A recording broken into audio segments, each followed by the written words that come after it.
Hello YouTubers, Alaska Prepper here. It's time for me to go do my weekend chores. So today I'm going to head over to the coin shop that I regularly visit.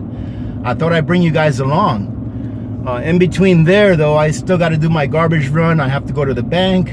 I have to go to Fred Meyer's. I have to go to Lowe's.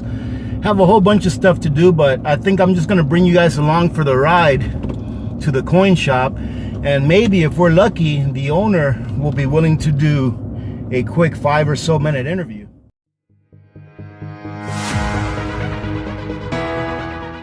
So I had a question that I just looked at maybe about 15-20 minutes ago from one of our community members.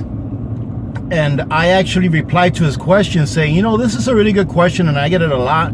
Let me go ahead and address that question on my drive on a way to go do some chores.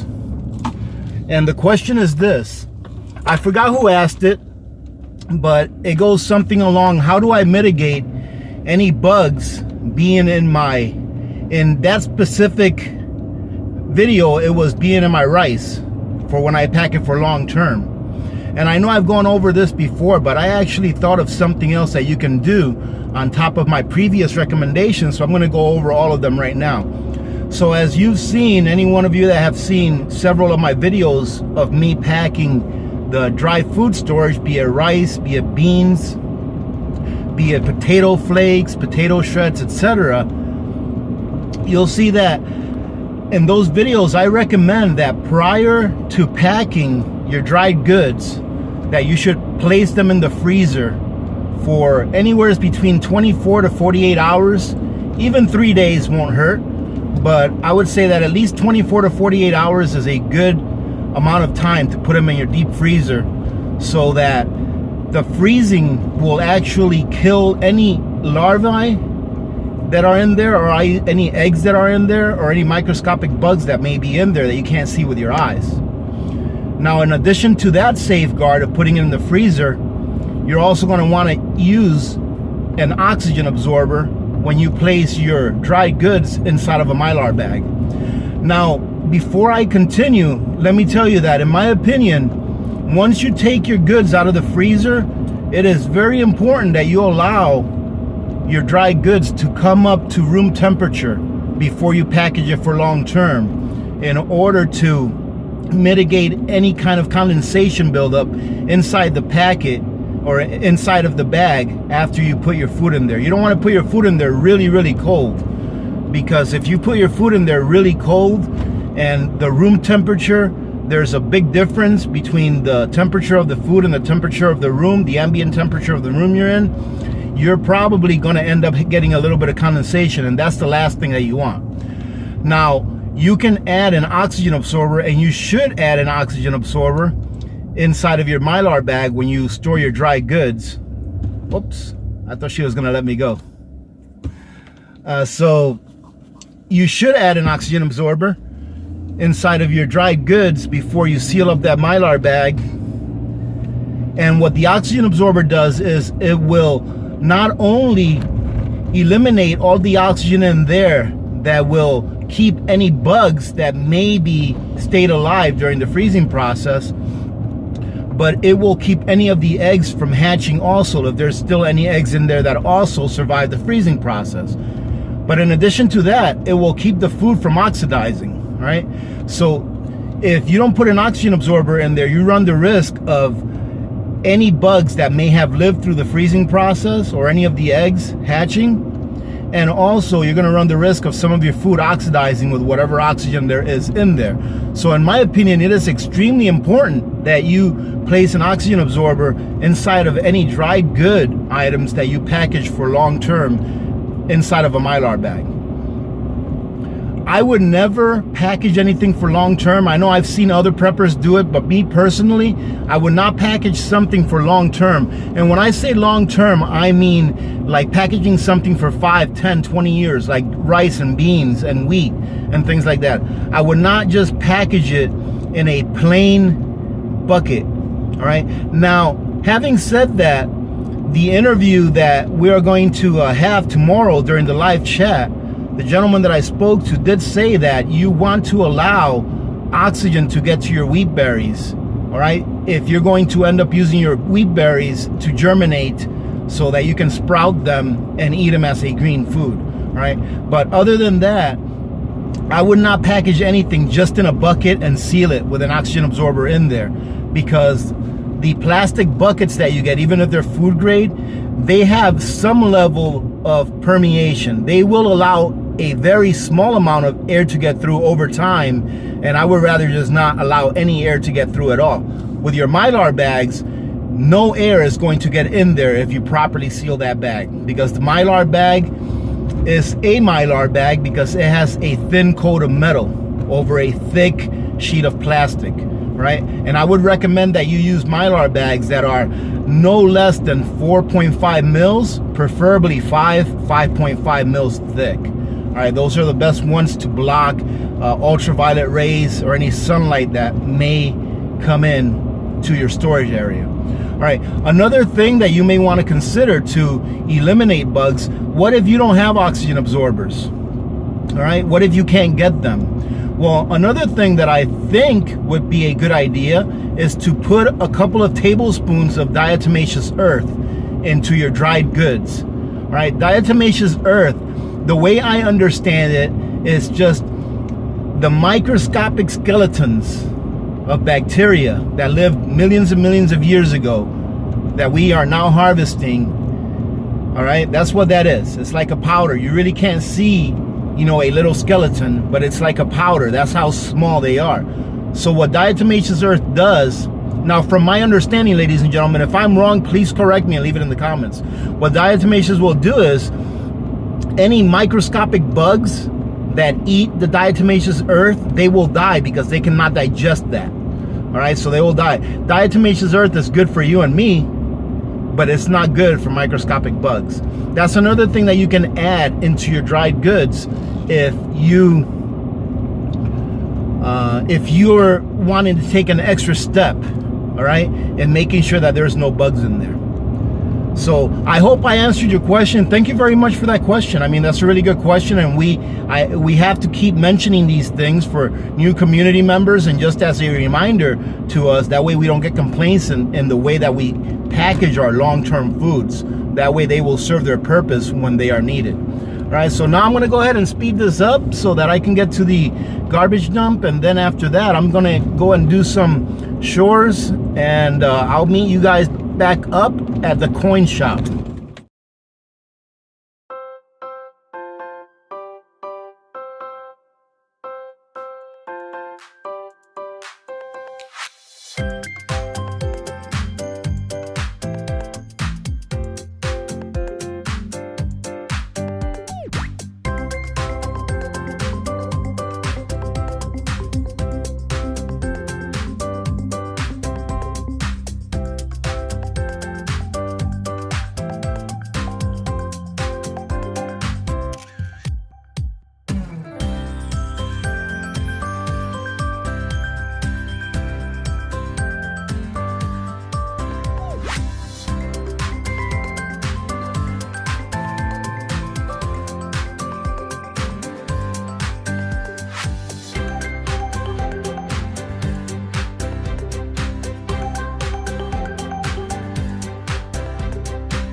Well, ladies and gentlemen, here we are. We are at my favorite coin shop, and it's the only coin shop that I come to.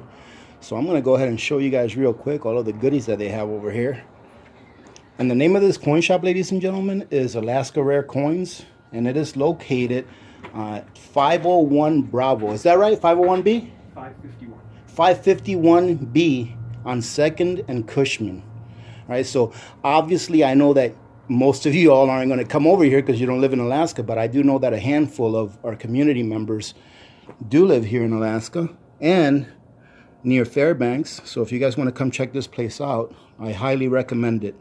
There's about 2 or 3 coin shops in this area, and from my experience, it's the best one to come to, not just because of the people, but because you get the best prices and the best sellback prices if you ever have to sell them back. So guess what, ladies and gentlemen, we lucked out. One of the owners here is actually going to talk to us, and I'm going to be able to ask a few questions as to why it is that I like to preserve some of my purchasing power and some of my wealth in precious metals. I actually already made a purchase, but I was waiting for the store to clear out so that I wouldn't be interrupting any sales. So let me show you guys what my purchase is.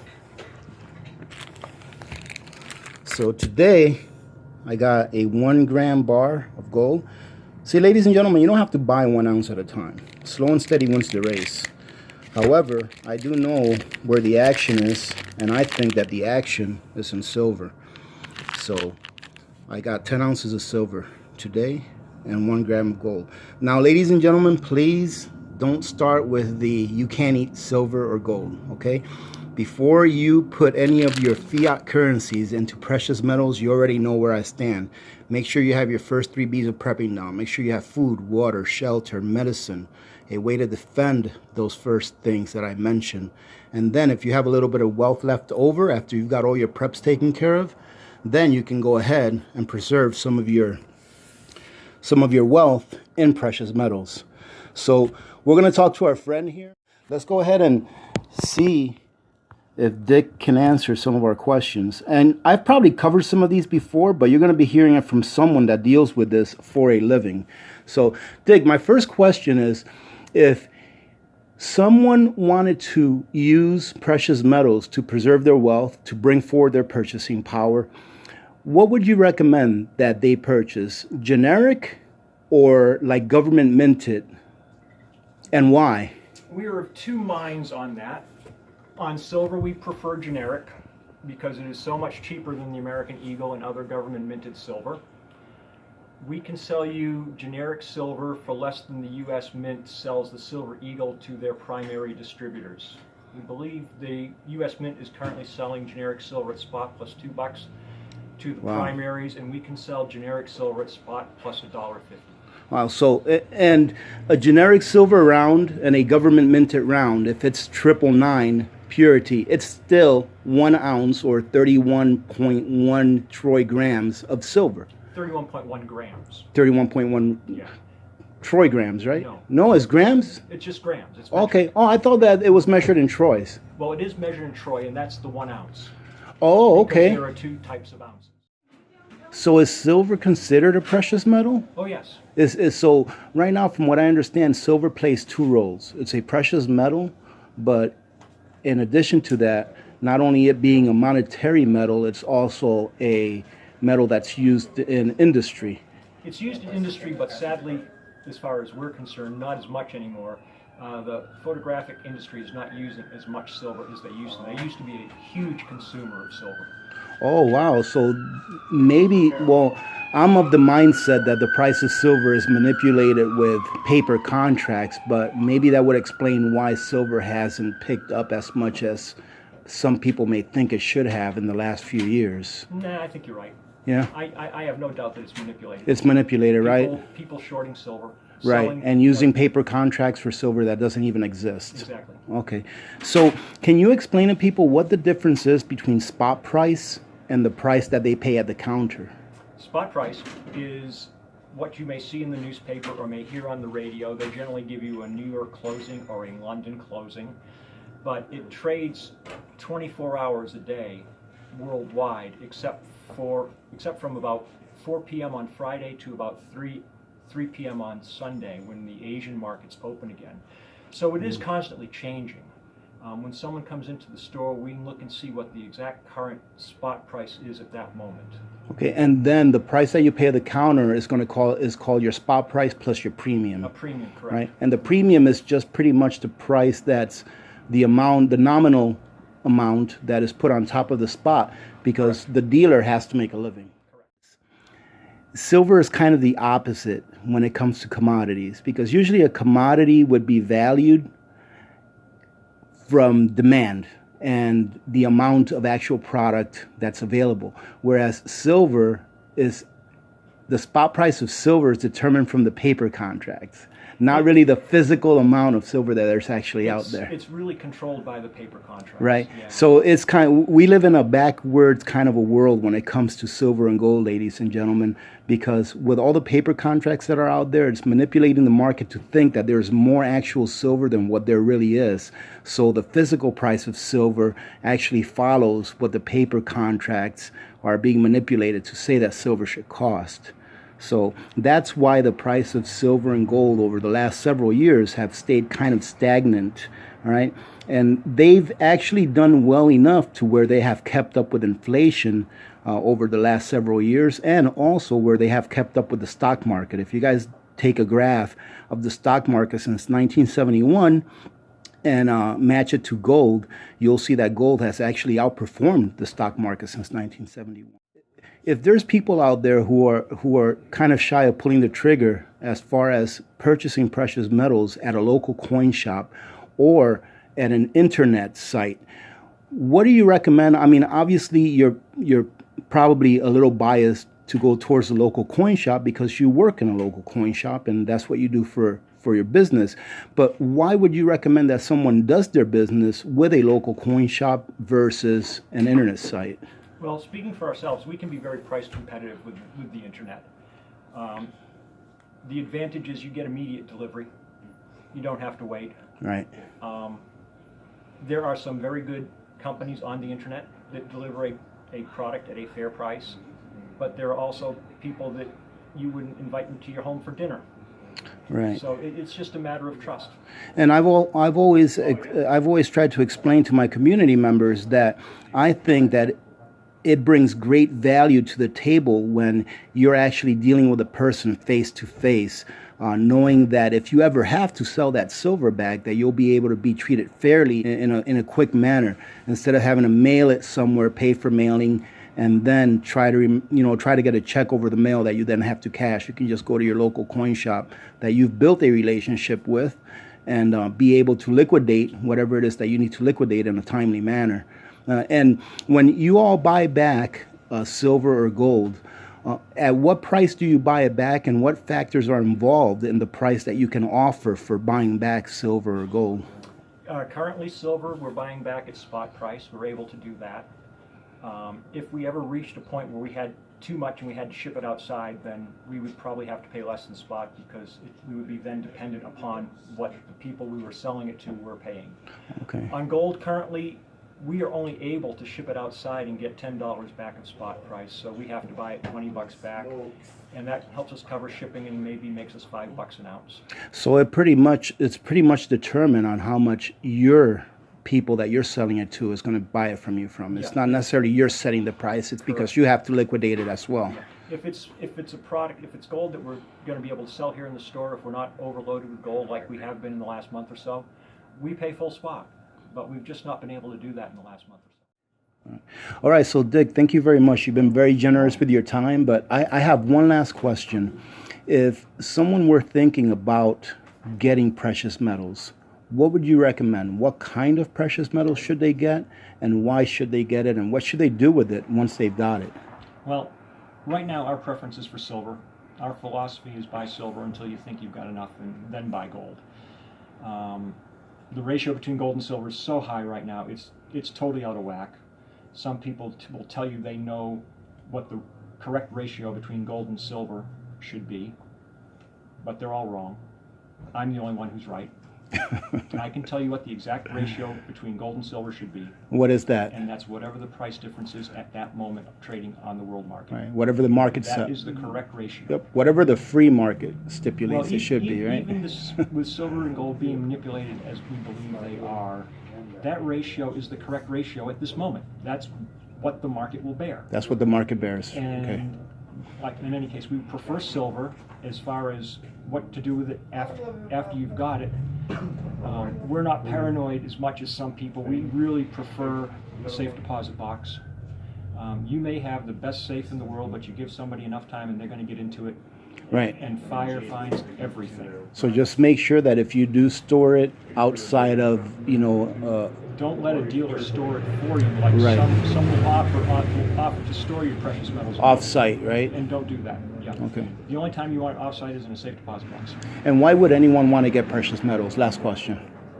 Safety, security, peace of mind, emergency money. So it's kind of like insurance. It's an extra step you have to go to if you decide you want to buy something, and you have to go sell your gold and silver to do it. Then you have to go take that extra step, and maybe you'll decide you really don't need to have it. Right. So if you do it, it's because you really have to do it. Yep. Instead of just spending cash that's in your pocket. All right, ladies and gentlemen. So I just finished getting some gas, and I'm on my way home. So I'll go ahead and give you guys a little bit of scenery to finish off the day. And we will talk to you guys tomorrow, all right, during our live chat. I hope you guys join in. It's going to be a great interview, or at least I think that the interview that I did with the gentleman from the long-term food storage company. All right, so I hope you guys enjoy that, and we'll talk tomorrow. Have a good day. Having said that, remember to be good to each other. When good people do good things happen. Remember to reach one, teach one, and repeat. If we all did this, the world would be a better place, and you know that it will be a better place. Many blessings to all of you and your families. This is Alaska Prepper, and I am out.